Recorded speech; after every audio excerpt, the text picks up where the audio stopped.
ይሄ ጽንፈኛ ተፈጥሮብን እኛ መኖርና ያለ መኖር ጥያቄ ውስጥ ገብተናል። ጠላ አቃጥኗል። ለምን ጠላን ቀጠና የቀጠነ ጠላ ለምን አመጣ ብለው ጠላ የቀጠነ ጠላ አንተ ፍጅ የሚል ራሱ ግን መስራት የማይችል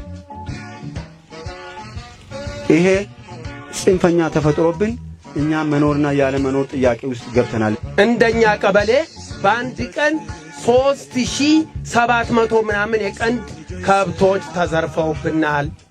ከ3000 በላይ እህል በኩንታል ተዘርፎብናል። ይህ ማለት አማራን ነፃ ማውጣት ነው? እስኪ ቆም ብለን እንየው። ወጣቱም አለ እንደኛ ቀበሌ እንደ ሶንቶም ቢሆን እንተዋወቃለን። ወስነን የተነሳን እስከ መጨረሻ ህይወታችን መስዋዕት ለማድረግ ዝግጁ የሆነ ቁርጠኛ ማህበረሰብ ነው። ሌሎች ሀገራት የራሳቸውን ማድን ተጠቅመው መገዳደያ መሳሪያ እየሰሩ ወደኛ የተላከ እኛ እንድንገዳደል ራሳችን እንዳንችል እያደረጉን ባለበት ሰዓት ለምን አንነቃ? ነቅተን ወደ ልማታችን ማንገብ